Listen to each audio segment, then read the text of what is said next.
"Get out, you're not welcome here." The clerk's voice cuts through the Crestview Hotel's polished lobby, dripping with disdain as Peter Smith, a black CEO, stands humiliated, his identity dismissed. Security hovers, ready to pounce, while guests snicker, their prejudice staining Seattle's elegance. An intern's hidden camera captures the outrage, whispering of justice to come. Will this black CEO crumble under their hateful glares? Or will his quiet resolve ignite a reckoning that shakes the nation? Stay with us. Peter's triumph is about to stun all.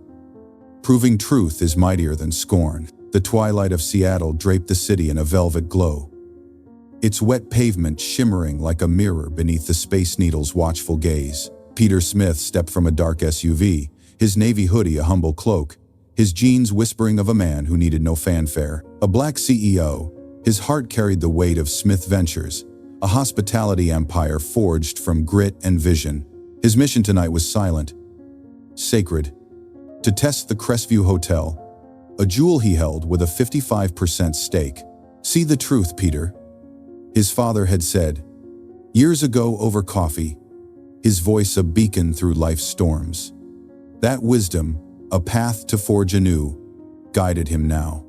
The hotel loomed, its granite facade gleaming, chrome accents catching the city's pulse. Inside, leather armchairs cradled a lobby of elegance, the air rich with cedar and coffee, a nod to Seattle's soul. Peter paused, his sneakers soft against the pavement.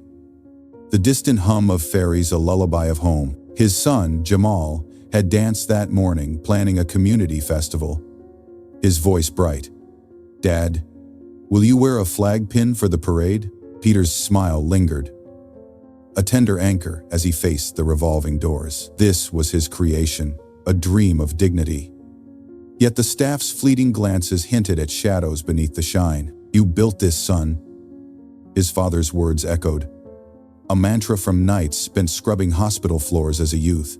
Peter had risen from orderly to titan, founding a mentorship program to light paths for others. Now his purpose was clear: to peel back the hotel's gloss, to see if respect thrived in its heart.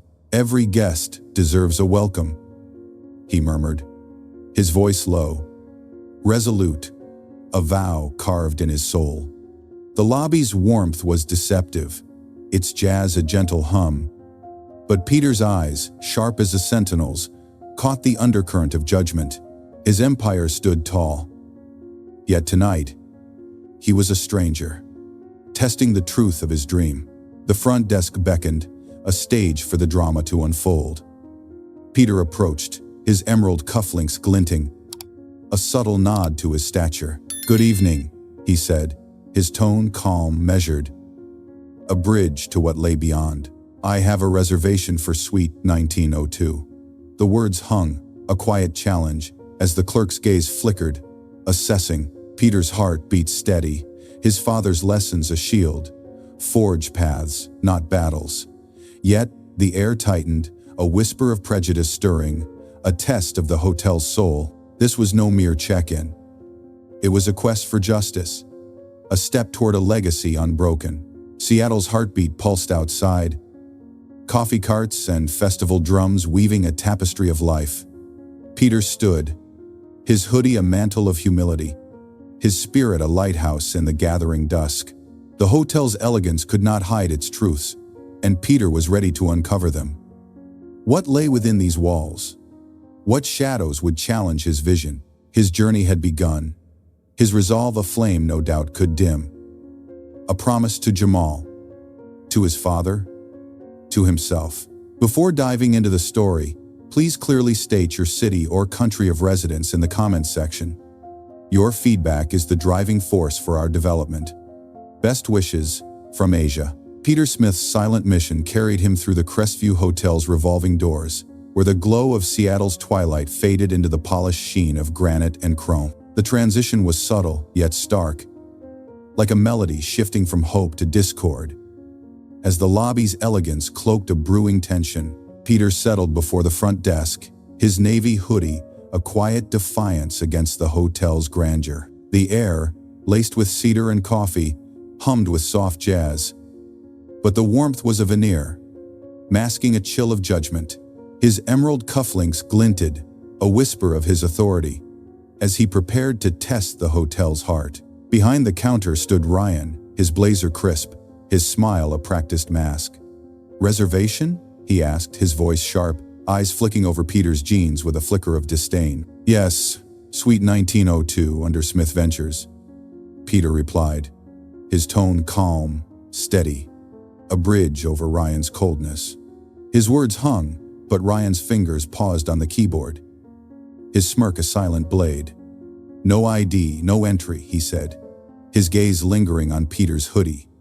As if it defined him, Peter's jaw tightened, but his composure held, a fortress built from years of Slights Motel sneers, boardroom dismissals. The lobby buzzed, guests in tailored suits gliding to check in with ease, their keys handed over with smiles. "Welcome, Mr. Thompson." Ryan beamed at a white couple, their luggage whisked away. Peter waited, a lone sentinel in a sea of privilege, his isolation a wound opening anew. "Check again, please," he said, his voice even. But Ryan sighed, tapping with indifference. "Nothing under Smith." "Got a confirmation number?" The question was a jab, laced with skepticism, as if Peter's presence was a clerical error. Evelyn, a housekeeper with hands worn by years of labor, lingered near a side counter, her eyes catching Peter's. Her silent watch was a lifeline, a nod to shared struggles, her presence grounding him. Peter's thoughts drifted to Jamal, his son's voice echoing, "Dad, you'll make the festival shine." That promise, a beacon of love, steadied him now. Yet Ryan's smirk widened, a spark of prejudice igniting. "Corporate bookings are for execs, not walk-ins," he said, his tone a wall, barring Peter from his own domain. Peter's heart pulsed.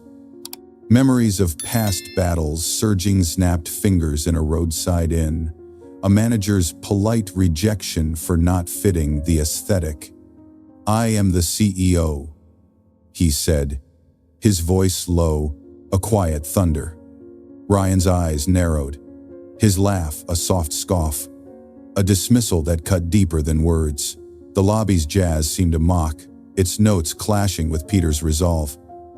Chloe, an intern in the corner, adjusted her phone, her camera discreet but deliberate, capturing Ryan's apathy. Peter noticed, a spark of hope flickering. Could she be an ally in this silent war? The cedar scent grew heavy, a cloak over the prejudice stirring.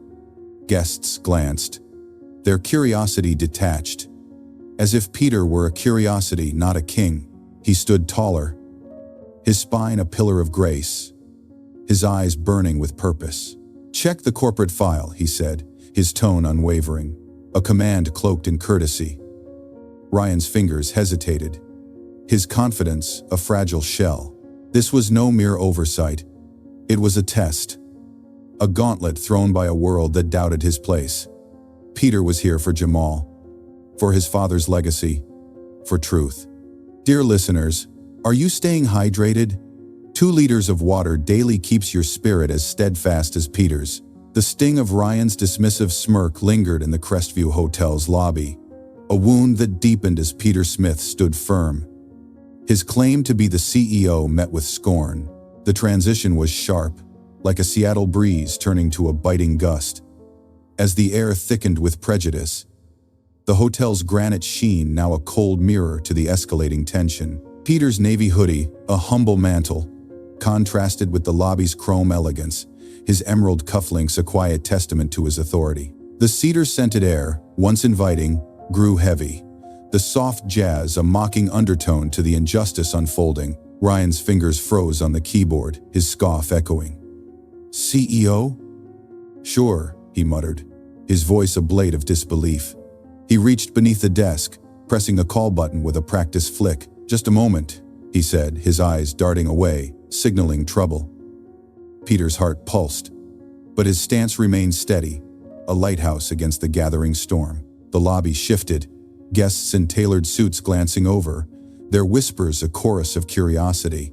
2 affluent couples, their check-ins swift and smiling, sailed past, keys in hand, their privilege a stark contrast to Peter's ordeal. Footsteps approached, heavy, deliberate. Frank, the security guard, emerged, his broad frame filling the space, hand hovering near his radio like a warning. His gaze swept Peter's jeans, settling on his face with a clinical chill. "Sir, is there an issue?" he asked, his tone flat, but his posture spoke volumes, a wall of suspicion. Peter met his eyes, calm, unyielding. "No issue. I'm checking in." Suite 1902. Frank's brow furrowed, his hand twitching, the air tightening like a coiled spring. Susan, the night manager, swept in, her heels clicking like a judge's gavel. Her auburn hair was pinned tight, her smile a polished facade. "Good evening," she said, her voice clipped, professional, but her eyes betrayed her, scanning Peter with doubt. "There's some confusion, I hear." Peter's voice was even, a quiet thunder. "No confusion. I'm Peter Smith, CEO of Smith Ventures. My reservation is under corporate." Susan's smile faltered, her fingers tightening on her tablet. "You don't match our profile," she said, her words a velvet dagger slicing at his legitimacy. The lobby pulsed, guests now openly staring, their murmurs a low hum. Chloe, the intern, lingered by a pillar, her phone angled discreetly, its lens capturing the drama. Peter noticed, a spark of hope flickering her camera, a silent ally. "Check my ID," he said, sliding his license and business card across the counter. Susan glanced at them, her lips pursing. "This could be anyone," she said, returning them with a flick, her tone laced with condescension. "We've had imposters before." Peter's chest tightened, but his face was stone. "What did you expect me to look like?" he asked, his voice a challenge, daring her to speak the truth. Marcus, an elderly guest in a tweed jacket, paused near the bar, his eyes meeting Peter's. "I've been here before," he said softly, his voice carrying the weight of past slights. "They gave me the wrong room, blamed me. You're not alone." His words, a bridge across time, steadied Peter, echoing his father's lessons. Forge paths, not battles. Evelyn, the housekeeper, watched from the shadows, her hands still, her gaze a quiet anchor. Peter refused Susan's gesture to the lounge. "I'll stand here," he said, his silence a sword, cutting through their assumptions. The jazz swelled, a cruel irony against the rising tension. Susan's tablet glowed, her fingers hesitating, her confidence a fragile shell. Frank's radio crackled, his stance rigid, a sentinel of misplaced loyalty. Chloe's filming grew bolder, her lens a truth-teller in the haze. Peter's thoughts flickered to Jamal, his son's festival dreams a beacon. "Dad, you'll make it right." The prejudice burned, a fire fed by every glance, every word that marked him as other. Yet, Peter stood, his spine a pillar of resolve, his eyes a furnace of purpose. The lobby of the Crestview Hotel pulsed with the weight of Susan's dismissive words, her claim that Peter Smith didn't match the profile hanging like a storm cloud over the granite expanse. The transition was taut, a melody shifting from tension to defiance. As Peter's resolve crystallized, his silence a blade honed against the prejudice before him. His navy hoodie, a humble banner, stood stark against the chrome elegance, his emerald cufflinks glinting like stars in a darkened sky. The cedar-scented air grew dense, the soft jazz a faint heartbeat beneath the rising drama. As guests' whispers and Frank's looming presence fueled the fire of injustice, Peter's gaze, steady as a lighthouse, met Susan's, unflinching. "You don't know who I am," he said, his voice low, resonant, a quiet thunder rolling through the lobby. Ryan's scoff broke the silence, sharp and mocking. "You? The CEO?" he jeered, leaning back, his blazer creasing with his bravado. "What, you're here to audit us in that getup?" The words were a lash, meant to diminish, but Peter stood taller, his spine a pillar of unyielding grace. The lobby stilled, guests' eyes darting, some smirking, others uneasy. As the air crackled with anticipation, Susan's tablet glowed, her fingers twitching, her smile a brittle mask. "Why would a CEO book a suite anonymously?" she pressed, her tone a velvet trap, daring him to falter. Peter's response was deliberate, each word a stone in a rising wall. "To see how you treat the stranger at your door," he said, his voice cutting through their disdain like a beacon through fog. "To see if respect lives here, or if it's just a show for those who fit your mold." The truth landed, heavy, unyielding, a gauntlet thrown at their feet. Frank's radio crackled, his hand inching closer, a sentinel of misplaced authority. "Sir, let's not make this difficult," he said, his voice gruff, a warning wrapped in protocol. Peter didn't move, his silence a shield, his eyes burning with purpose. Evelyn, the housekeeper, glided past, her hands worn but steady, placing a glass of water on the counter. "Stand still, sir," she whispered, her voice a soft anchor. "Let them dig their grave." Her words, a quiet rebellion, sparked a warmth in Peter's chest, a reminder of his father's creed. Forge paths, not battles. Chloe, the intern, angled her phone, its lens a silent scribe, capturing Ryan's sneer, Susan's skepticism, Frank's tension. Peter caught the movement, a flicker of Hofer camera, a potential herald of truth. Marcus, the elderly guest, lingered by the bar, his tweed jacket a cloak of shared history. "They did this to me once," he murmured, his eyes meeting Peter's. "Keep standing." The solidarity, a bridge across time, fortified Peter's resolve, his thoughts drifting to Jamal, his son's festival dreams. "Dad, you'll make it right." Peter's hand reached for his phone, his fingers steady, deliberate. "Enough," he said, his voice a velvet blade, dialing his corporate team. "Activate the Seattle protocol," he instructed, his tone calm, the eye of a storm.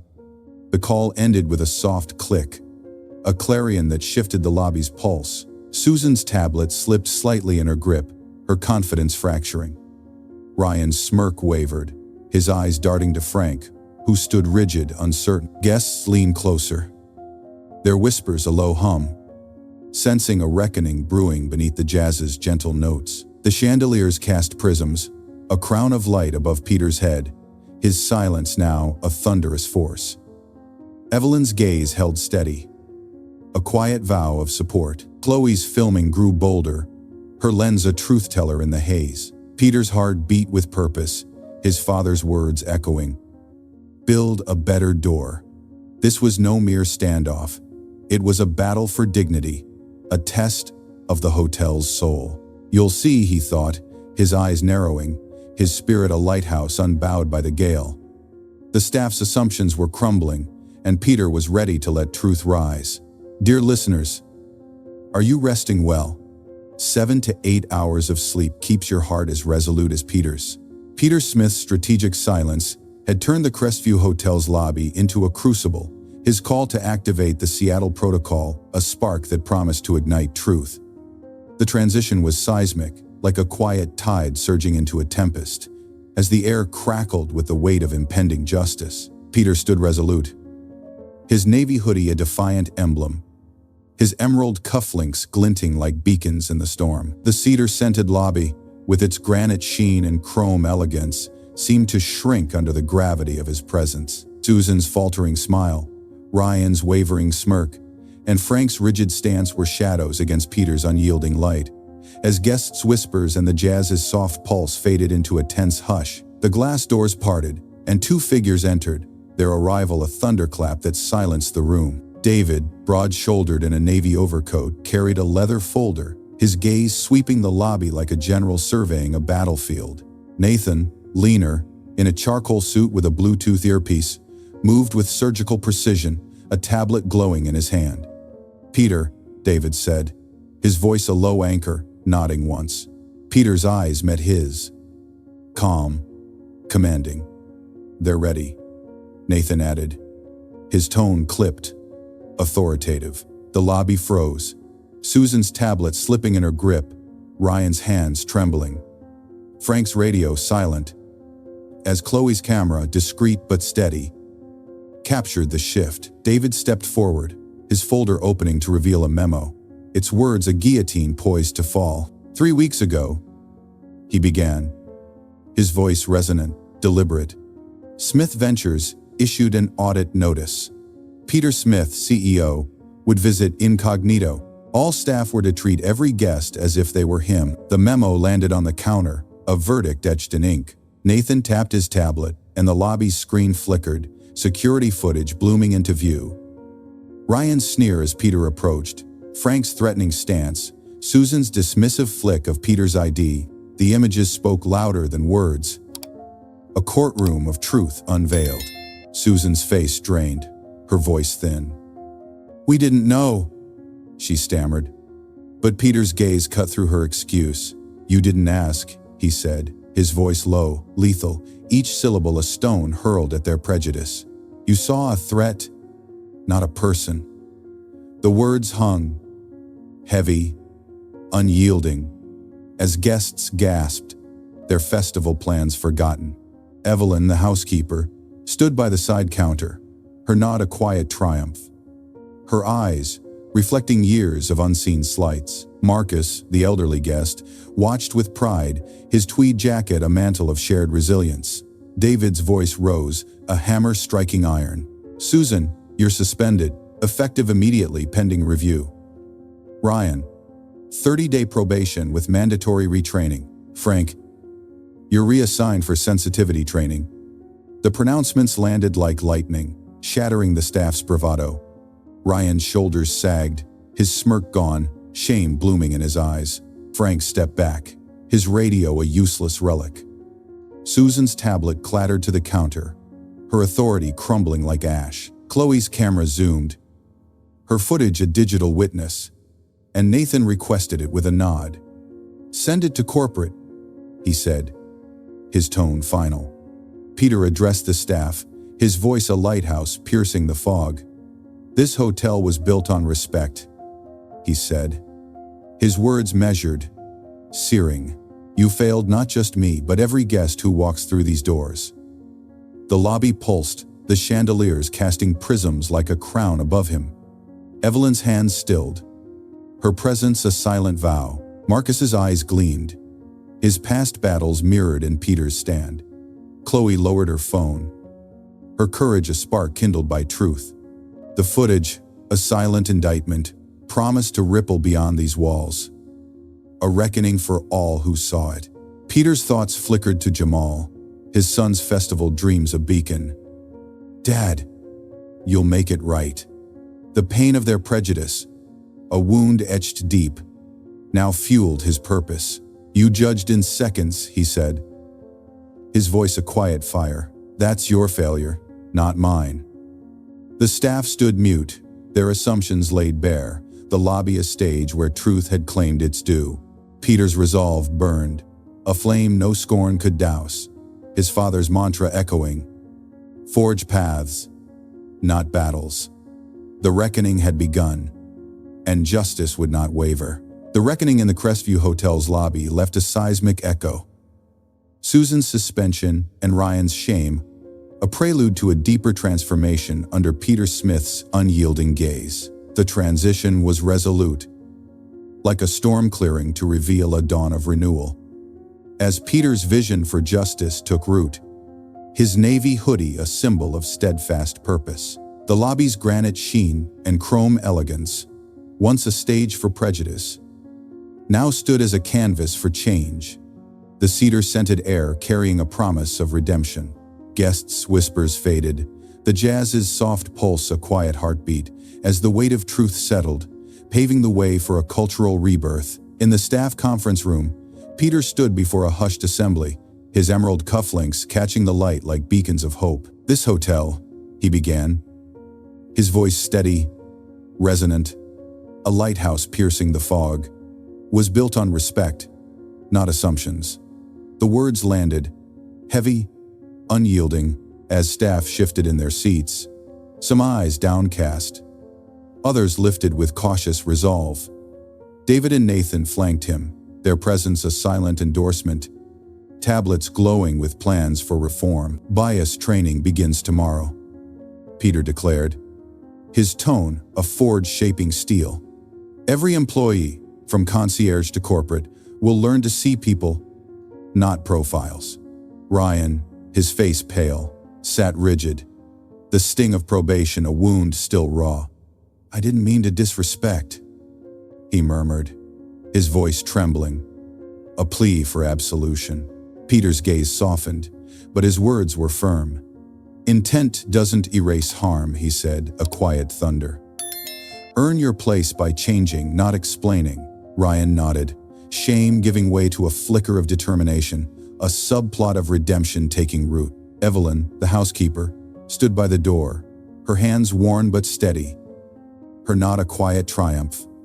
Her years of unseen slights now validated. Chloe, the intern, clutched her phone, her footage a spark that had lit the truth. Peter turned to her, his voice warm, commanding. "Your integrity caught what they hid," he said, his words a crown for her courage.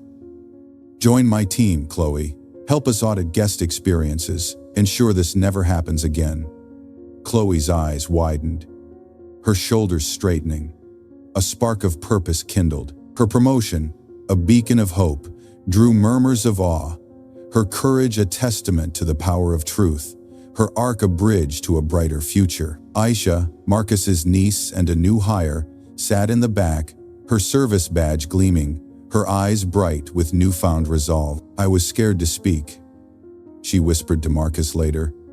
Her voice, a soft confession. "But he showed me how." Marcus, his tweed jacket a mantle of wisdom, squeezed her hand, his pride a silent vow. Aisha's courage, a subplot of awakening, mirrored Peter's stand. Her dream to lead a reflection of his legacy. Marcus's own history, etched with past exclusions, found solace in this moment, his nod to Peter, a bridge across generations. The hotel's reopening, days later, was a spectacle of renewal. Granite floors polished to a mirror's shine, chrome accents gleaming like promises kept.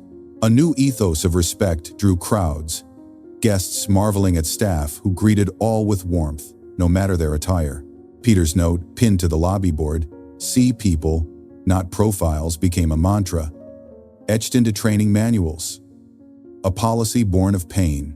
The press lauded the transformation, headlines proclaiming, "Crestview redefines hospitality." Seattle's streets, alive with coffee carts and festival drums, echoed the shift, murals of unity blooming like wildflowers, a city stirred by one man's defiance. Chloe's video, now viral at 12 million views, fueled debates on bias in service industries, its hashtag #SeePeopleNow trending nationwide. Ryan, in training, grappled with his past, his efforts to learn a quiet redemption, his shame a lesson for others. Evelyn, honored with a staff recognition award, mentored new hires, her wisdom a cornerstone of the new culture. Aisha's voice grew bolder, her leadership a spark for change, her story a testament to the ripples of Peter's stand. The hotel, once a crucible of prejudice, now shone as a beacon, its legacy rewritten by truth's unyielding light. Peter's thoughts turned to Jamal, his son's festival plans a guiding star. "We'll make it shine, Dad," Jamal had said, his voice a melody of hope. That promise, a vow to build a better world, anchored Peter now, his resolve a flame no scorn could dim. The lobby's chandeliers cast prisms, a crown for a king who had turned pain into purpose. "This is just the beginning," he thought, his eyes alight, his father's mantra echoing. Forge paths, not battles. The hotel was reborn, but the fight for equity burned on, a legacy Peter would carry forward. Dear listeners, are you keeping strong? 30 minutes of daily exercise fuels your courage, like Peter's unwavering stand. The Crestview Hotel's rebirth, a beacon of equity under Peter Smith's reforms, sent ripples beyond its granite walls, a testament to truth's enduring power.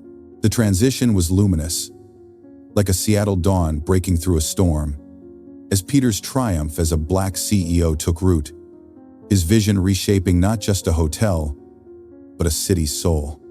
His navy hoodie, now a symbol of unyielding resolve, rested in his suite, his emerald cufflinks glinting like stars in a cleared sky. The cedar-scented lobby, once a crucible of prejudice, now hummed with warmth, its chrome elegance reflecting a new ethos. Guests moved with ease, their festival plans a quiet backdrop to a legacy forged in fire. In Suite 1902, Peter sat at a polished desk. The city's skyline a tapestry of lights beyond the window. His laptop glowed, a blank document open, a canvas for his heart's quiet confession. "Dear Dad," he typed. His fingers deliberate, his voice a whisper in his mind. "Tonight, I stood silent, not to yield, but to let their assumptions crumble." The words flowed, a letter unsent, a reckoning with the cost of his stand. "You taught me to forge paths," he wrote. "But the weight of proving my worth cuts deep. A scar no title heals." His father's mantra, a guiding star, anchored him. A vow to build doors where walls once stood. Flashbacks stirred, vivid as Seattle's rain. At 17, Peter scrubbed hospital floors, his hands raw, his father's voice steady. "Keep going, son." At 25, a motel clerk snapped fingers, calling him boy, the sting a fuel for his rise. At 28, a corporate gatekeeper dismissed him, saying he didn't fit the brand. His smile a mask as he walked away, vowing to build his own. Each slight, a stone in his foundation, had led to Smith Ventures, a hospitality empire born of grit. Yet the lobby's scorn, Ryan's sneer, Susan's doubt, echoed those battles, a reminder that even a black CEO must prove his place. Peter paused, his gaze drifting to the city, its ferries humming like a heartbeat. Chloe's video, now surging past 12 million views, had ignited a firestorm. "See People Now," a rallying cry across platforms. Newsrooms dissected bias in hospitality, the hotel a case study in transformation, its story a spark for change. Ryan, in training, wrestled with shame, his steps toward redemption a quiet echo of Peter's resolve. Evelyn, now a mentor, shared her wisdom, her years of silent slights a bridge to new hires. Aisha, Marcus's niece, led with newfound courage, her leadership a testament to Peter's stand, her arc a beacon of hope. The Seattle Leadership Summit, held in a grand ballroom, crowned Peter's journey. His charcoal suit was sharp, his presence a lighthouse in the crowd's glow. Jamal stood beside him, his festival badge pinned proudly, his eyes bright with admiration. "You'll shine, Dad," he'd said, his voice a melody of faith. The MC's voice boomed. Peter Smith, a titan of equity and vision. Applause thundered, a wave pulling Peter to the stage, chandeliers casting a halo above him. His speech was a tapestry of truth, his voice clear, resonant. "I walked into my hotel a stranger," he began. "Met with scorn, not service. But silence, when wielded, is sharper than any blade." He spoke of his father, of black leaders who carved paths through stone, his words rising like a hymn. "Bias thrives in shadows, but truth is America's brightest firework, shattering darkness with its spark." The audience rose, their ovation a clarion call, shaking the ballroom's crystal walls. Peter's heart soared, his metaphorical scar a badge of valor, a map of battles won. He thought of Jamal, whose festival dreamed of unity, a legacy kindled by his own. "We build for those who follow," he said, his voice a vow. "So no one stands where I did." Unseen, backstage, Jamal hugged him, his whisper fierce. "You were incredible, Dad." Colleagues swarmed, their praise a chorus, while Peter's phone buzzed with messages. Mentors, activists, even Chloe, whose "thank you" carried the weight of their shared truth. The video's ripples grew, sparking industry reforms. The hotel's ethos a model for equity. Peter's mentorship program expanded, lighting paths for youth like Aisha, his legacy a lighthouse for a generation. Seattle's festivals, vibrant with food trucks and jazz, reflected the change. A city united by one man's courage. At home, Jamal's laughter filled their loft, his festival plans a canvas of joy.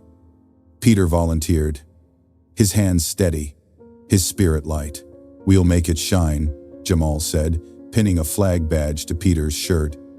The scar of that night, though faint, was a star, guiding him forward. "This is why I stayed." Peter thought, his father's words echoing. Forge paths, not battles. The hotel stood as a beacon, its story a flame that burned beyond its walls. A triumph born of pain. A legacy forged in truth. The Seattle Leadership Summit's thunderous applause, a crown for Peter Smith's triumph, faded into a gentle echo as he returned to the heart of his family, his legacy as a Black CEO now a beacon for a city transformed. The transition was tender, like a summer rain settling into a quiet embrace, as Peter stepped into his Seattle loft, where the glow of community and love awaited. His navy hoodie, a relic of his stand at the Crestview Hotel, hung quietly. His metaphorical scar a faint star in the warmth of home. The air was rich with the scent of grilled salmon and festival spices, a celebration of unity that pulsed with hope. Peter sank into a worn armchair, his emerald cufflinks catching the twinkle of string lights draped across the room. Jamal bounded in, his festival badge gleaming, clutching a jar of glitter for their community event. "Dad, let's make signs," he chirped, his laughter a melody that soothed Peter's soul. "You're my hero," Jamal added, his hands earnest, pinning a flag badge to Peter's shirt. Peter's heart swelled. The scar of that night, nearly invisible, a silent ode to battles won. The loft hummed with life. Banners of red, white, and blue fluttering, a nod to the festival's joy. He leaned back, Jamal nestled beside him, their hands entwined. The memory of Ryan's sneer, Susan's doubt, and Frank's looming presence felt distant, transformed by Peter's resolve. "We built something greater," he murmured, his voice soft, reflective. The lessons of his journey rose like stars in a clear sky. Courage, he knew, could shatter the chains of bias. A single stand toppling towers of scorn. Truth was a firework, bursting through shadows to light the way. Community, America's pulse, wove strength from shared dreams. A tapestry of hope. Peter's legacy stretched beyond the hotel, a lighthouse for those who face dismissal or doubt.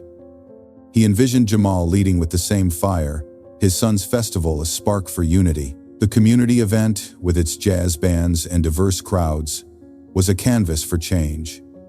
A reflection of the equity Peter had forged. "We'll keep forging paths," he whispered, his voice a vow, his spirit alight with purpose. The scar, once a wound, now shone. A star guiding him forward. His father's mantra a quiet echo. Build doors, not walls. Dear listeners, share your stories of standing against prejudice. Let your voices join Peter's. Crafting a world where dignity reigns. Your city or country in the comments fuels our tale. Warmest wishes from Asia.